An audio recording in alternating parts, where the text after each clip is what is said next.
हाँ जी, welcome everyone and today we are going to do something very interesting. आज ना हम यूपीएससी का सिविल सर्विसेज एग्जामिनेशन का GS1 का पेपर अटेम्प्ट करेंगे, मेंस का, live in front of you. ठीक है, well I have my preliminary notes right now here थोड़ा बहुत, but I have just skimmed through the paper once and most of the thought formulation I am going to do as we go along in the video.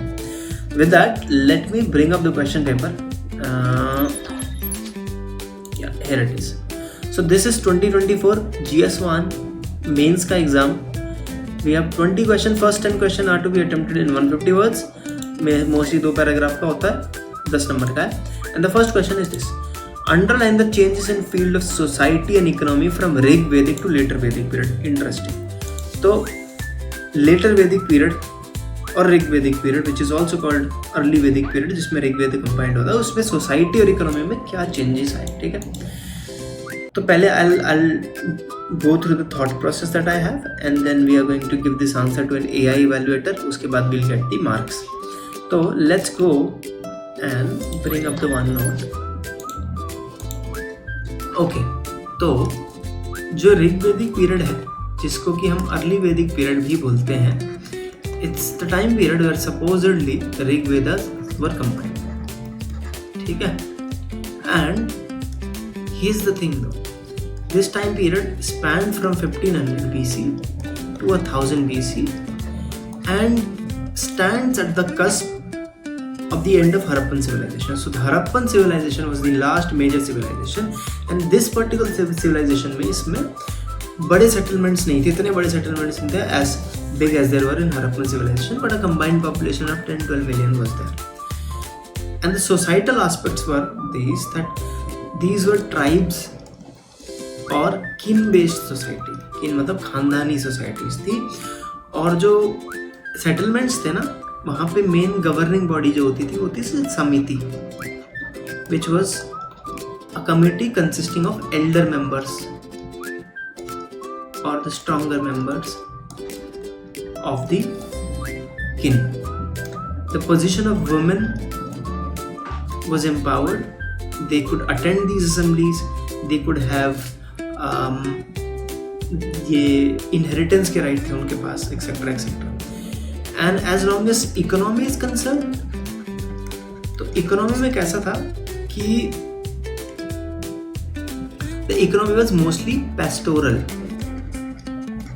माने cattle was the main wealth source. These societies were semi-nomadic as well. तो आधा चरागाह थे and इनकी जो main wealth थी cattle थी, and that's why the importance of cow, goat and non-eating meat came along, because the wars at that time period were fought for land.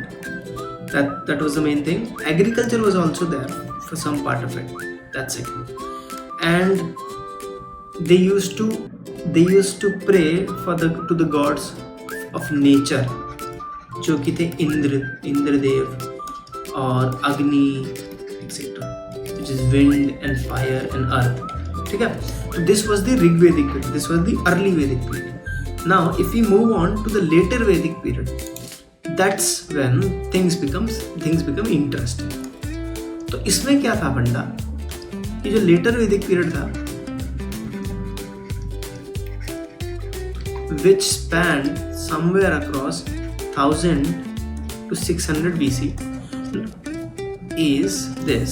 अब देखो ऐसा है कि एग्रीकल्चर इंक्रीज हुआ तो सरप्लस बढ़ा, फूड का, ग्रेन का जो सरप्लस था वो बढ़ा. ग्रेन का सरप्लस बढ़ेगा तो क्या होगा, population will explode, and if the population explodes then empires are a culmination of that. तो यहाँ पे for the first time we heard something called as Mahajanapadas. Essentially, these were big, let's say, kingdoms. आपने सुना होगा अंग, मगध, कुरु, Panchal. So ये जो kingdoms है ना, these emerged in the later Vedic period. और देखो essentially क्या होता है कि once you have these kingdoms you need an authority to rule. So the caste system became more rigid. तो कास्ट सिस्टम है ना अपने इंडियन सोसाइटी में, ब्राह्मण्स, क्षत्रियस, शूद्रस एंड वैश्यास. तो जो क्षत्रियज होते थे ना, दे वर किंग्स. उनकी जो मॉरल सुप्रीमेसी, उनकी जो ऑथेंटिसिटी थी, that was ascertained by Brahmins. तो Brahmins used to do these yajnas, these priced the work, पुजारी के काम, एंड इनकी ब्लेसिंग से क्षत्रिय राजा बनते थे. तो इनको स्पेशल राइट दिए जाते थे ब्राह्मण्स को, लैंड राइट्स और consumption and no taxation and so on. So this was the societal evolvement that had happened in the later Vedic period because of the increase in population and emergence of the empires or the kingdoms, I must say, known as Mahajanapadas. Economy कैसी थी? That's interesting. Now, once the agriculture increased, the nomadic endeavors decreased, and hence the economy started becoming specialized. So metal work or say sculptures, say art and literature, and all of these things emerged. ठीक है, तो ऐसी फिर society evolve होने लगी. Taxation as an important aspect of economy emerged because there was these kingdoms and tax was collected from the people to maintain the army and sort of things. So in essence, this is how society and economy evolved in the later to the early to later Vedic period.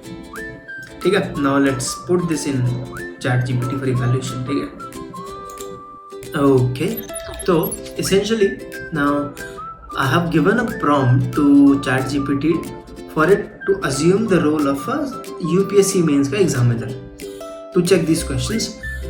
I've told that judge my answers. उसमें थोड़ी grammatical mistake होंगी here and there because I'm going to narrate this, not write or type it. Just give the score based on the criteria of content, relevance to the question, and UPSC worthiness. ठीक है, so let's narrate.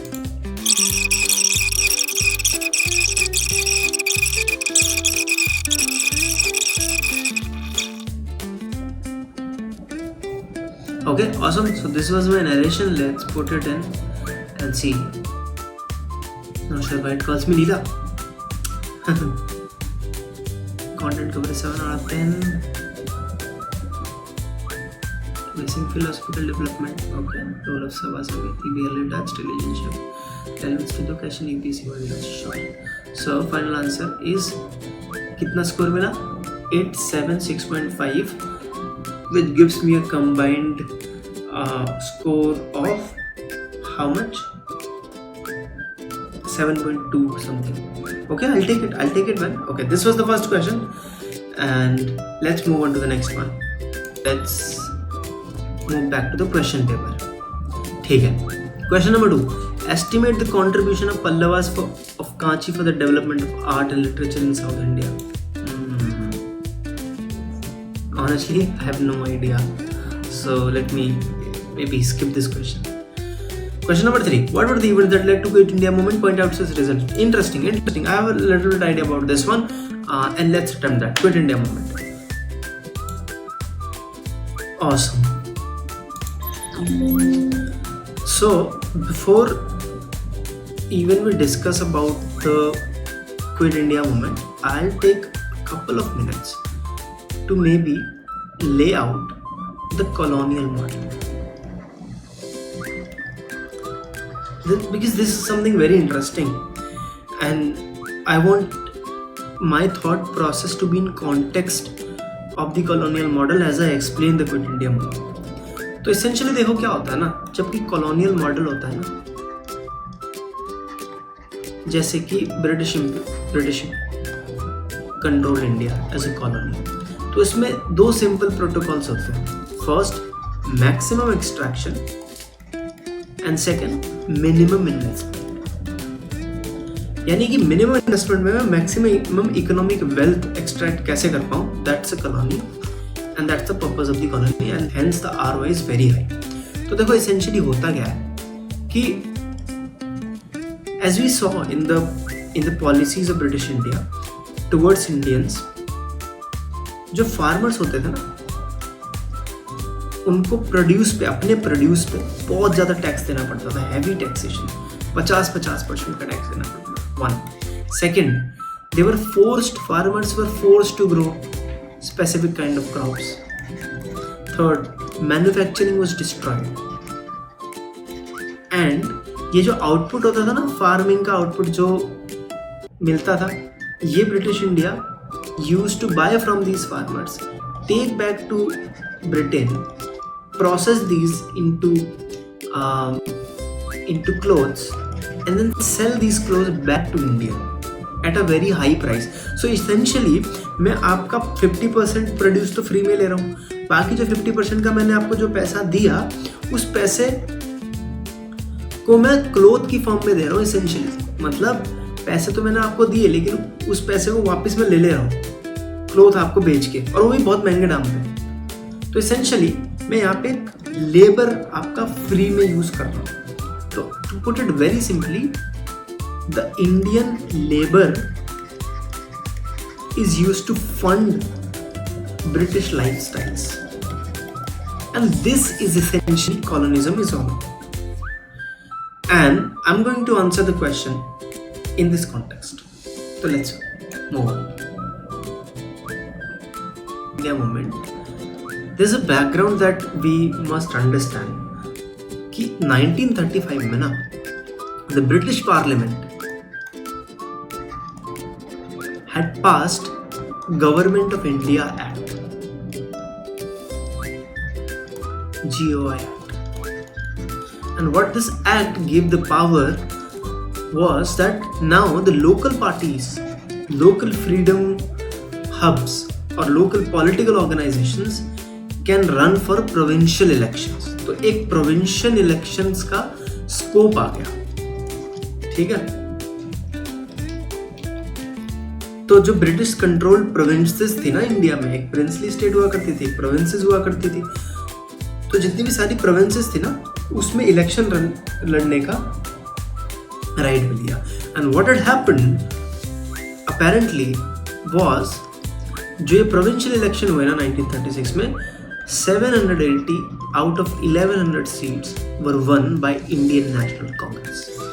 Now ये बात मैं आपको क्यों बता रहा हूँ, because now there is a collective conscious कि भाई हमको ब्रिटिश को बाहर निकालना है। We have a collective identity, now we are not divided anymore. So this is an indication of that, this is an initial indication of that country at some point had a nationalist sentiment and was united. 1939 में World War II broke out, and without asking the provincial government, Indian sipais were sent into battle. And following this, the INC, Indian National Congress, resigned from all the ministries.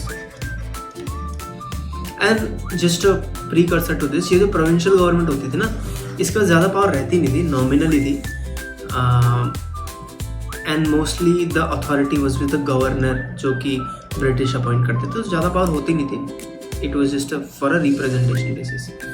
So what had happened after this, INC resigned, and there was a Madras meeting of INC, जहाँ पे गांधी जी को बोला कि भैया आप जो है एक फाइनल मूवमेंट लॉन्च करो, क्विट इंडिया मूवमेंट। एक इससे पहले क्रिप्स मिशन भी हुआ था, जिसमें कि बोला था ब्रिटिश ने कि आपको हम डोमिनियन स्टेटस देंगे, बेसिकली आप खुद रूल करना, but will oversee as someone from the British crown. वो भी फेल हो गया था Cripps mission. And then Gandhi launched in Mumbai quit India movement. उन्होंने कहा डू और die, this was a famous slogan that was there from that rally. और इसके बाद quit India movement was launched. और इसमें हुआ क्या एसेंशियली, बेसिकली मास मोबिलाइजेशन हुआ, मास मोबिलाइजेशंस, बहुत सारा प्रोटेस्ट होने लग गया, ठीक है। कई सारे स्टेट्स में, कई सारी जगह पैरेलल गवर्नमेंट एस्टैब्लिश होने लग गई। मतलब टैक्सेशन नहीं दे रहे, हम आपकी बात नहीं मान रहे, ब्रिटिश गवर्नमेंट की बात नहीं मान रहे, ठीक है। नो रूल ऑफ लॉ, ठीक है। वायलेंस होने लगा कई सारी जगह। 1 लाख से भी ज़्यादा लोग अरेस्टेड हो गए, 10,000 people were killed, brutally repressed by British. तो बहुत ही बड़ा मूवमेंट था, largest to the scale that was there till the freedom movement had started. Now as a result of this, what had happened was, number one, the British lost moral superiority. अब जो collective sentiment था ना, वो nationalist sentiment था. दूसरा, British saw कि भैया हमारा जो ROI है, जो मैंने इनिशियली एक्सप्लेन किया था आपको, वो तो यार बहुत कम हो गया है. मेरे को हर 1-2 साल में इतने बड़े बड़े मूवमेंट हो रहे हैं, मेरे को सप्रेस करना पड़ता है, पुलिस फोर्स लगती है, ऊपर से इकोनॉमिक ड्रेन जो है उतना अच्छे से आ नहीं पा रहा है. We would not be able to continue ruling और administrating this big large British colony which is India. इतने बड़े इंडियन कॉलोनी को हम रूल नहीं कर पाएंगे इतनी बड़े पॉपुलेशन के साथ, जिसमें एक बहुत कलेक्टिव सा सेंटिमेंट है. तो दूसरा ये आने लगा. तीसरा, इकोनॉमिक फेमाइन्स हुए. बेसिकली बंगाल फेमाइन हुआ 1943 में, और भी इकोनॉमी में बहुत सारी समस्या है, जिसकी वजह से सेंटिमेंट जो है और ज़्यादा कॉन्क्रीट हुआ. And finally you know the story. In 1946 cabinet mission was there, and then the plans to partition India had formulated. So essentially this is the story of the Quit India movement. 1942 में officially launched हुआ था, गांधी जी ने launch किया था, and overall these were the results. Okay, let's move over and let's narrate.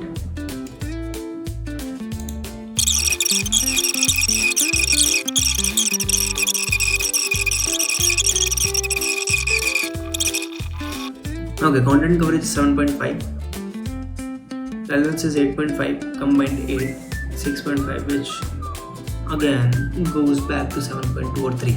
Okay, great. तो यार let's move on, आगे बढ़ते हैं. Awesome. So let's get back to OneNote and fundamentally शुरू करते हैं, ठीक है, इस क्वेश्चन को कि भाई why do people migrate essentially from villages or small towns to big cities? Why do people migrate? तो देखो चक्कर क्या है कि एक इंसान को ना at the very least what they need to do is they need to earn a livelihood, to put food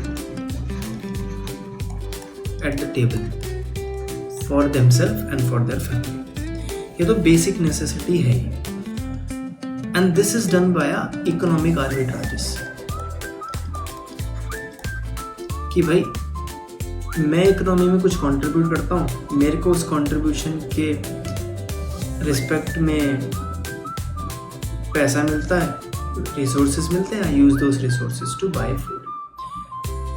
तो जो विलेजेस होते हैं ना, छोटी जगह होती हैं, वहाँ पे mostly these economic arbitrages are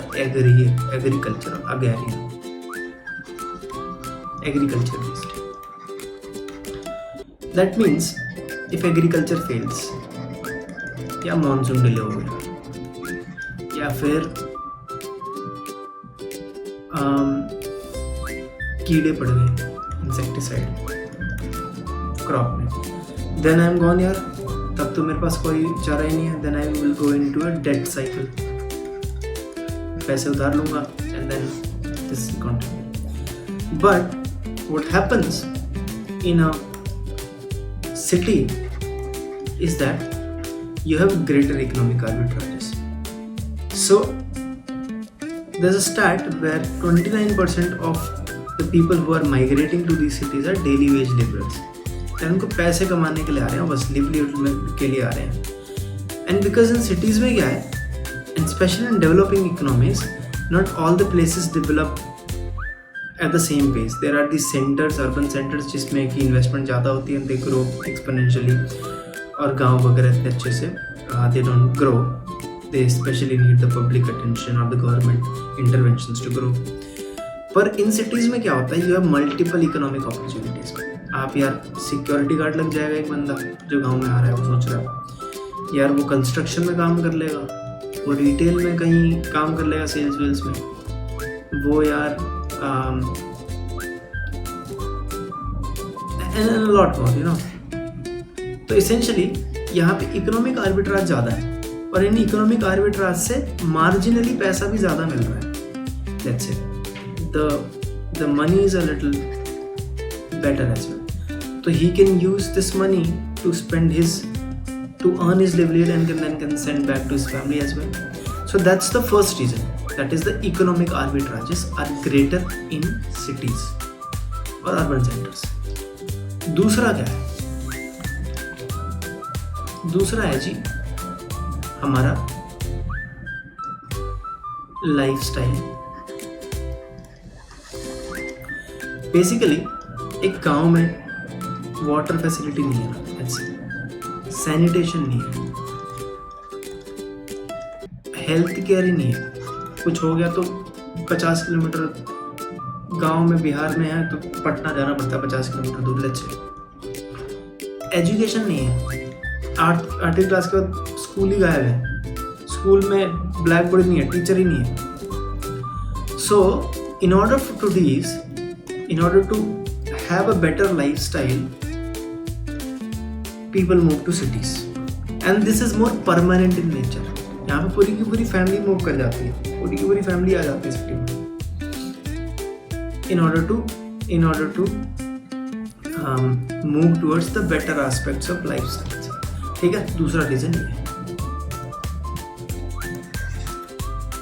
third reason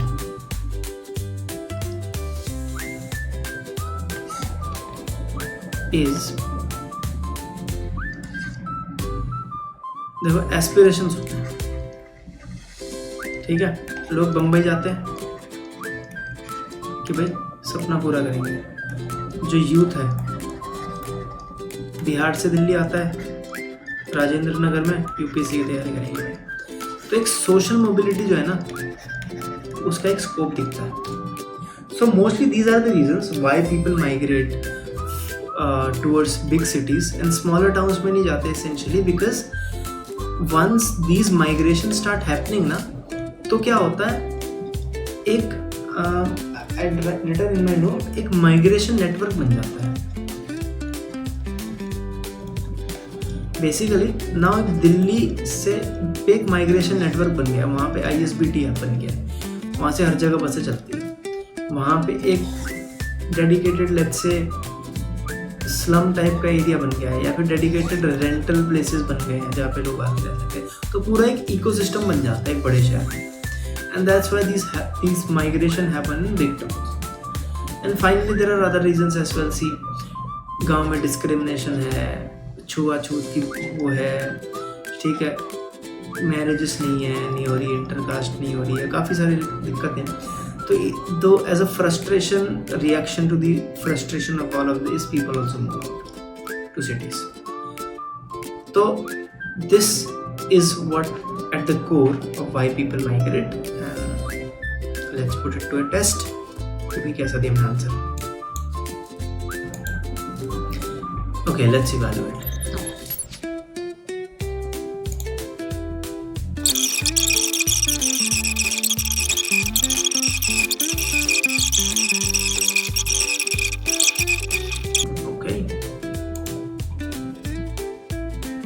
evaluation content coverage 855 well covered. ये हमने पुल किया. Can improve. Push factor agrarian districts climate shocks. Okay, I had discussed this but I think I had not narrated this, तो इसने pick cover लिया. but great. Slight elaboration on informal sector on dominance on city. Okay, हाँ, ये informal sector बड़ा ज़्यादा रहता है cities में. छोटे छोटे फैक्ट्रीज होते हैं, छोटे छोटे बहुत सारे तरह के काम होते हैं. Missed a brief mention of urban informal network, kinship, job referral. Interesting. This I had not thought about. हाँ यार, मान लो एक बंदा चला गया, वो फिर बोलता है तुम्हारे गांव में कि यार मेरे फैक्ट्री में एक और बंदे की जरूरत है, आजा. सही कह रहे. Relevance to the question, small cities, good use of example. There's no major feedback here. UPSC worthiness. Okay, इसमें 7.5 क्यों मिला है भाई, क्या चक्कर है? Thoughtful points grounded in social economic reality needs a clearer structure, point wide or thematic groups for better phrasing. Economic arbitrage sounds off. सही बात है. बहुत ही बेग टर्म सा हो जाएगा एक इवैल्यूएटर के लिए. हायर वेज पोटेंशियल, हाँ this makes sense. Economic income differential, that's also good. Over use of let's say dilutes academic term. Okay, sure. Could add a note on consequence. Strain on urban services.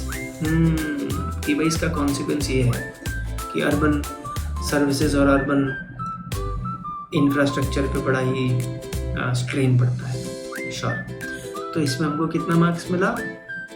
ये गया 8 and 9, around 8.2. Okay this यार ये marks को ना record कर लेते हैं, ठीक है? मैं भूल जाऊंगा बाद में कि कितने कितने मार्क्स मिले. तो लेट्स ओपन अप एक ना छोटा सा ऐप बनाया था मैंने, उसको खोलते हैं और उसमें मार्क्स डाल देते हैं, ठीक है? तो पहले क्वेश्चन में हमको कितने मिले? 7.2. Let's take 7. ट्रैकर. दूसरे नहीं किया हमने अटेम्प्ट, दूसरे में हमको 0 मिले. तीसरे में हमने अटेम्प्ट किया, तीसरे में हमको भी अगेन 7.2 मिले. चौथा हमने अटेम्प्ट नहीं किया, अगेन 0 मिले. पांचवा हमने अटेम्प्ट किया, 8.2 मिले. सॉरी, पांचवा क्वेश्चन 1 2 3, ये गलत हो गया. Sure no problem. हमने टोटल 5 क्वेश्चन अटेम्प्ट किए 20 में से, और 22 मार्क्स से. Okay, let's move on to the next one.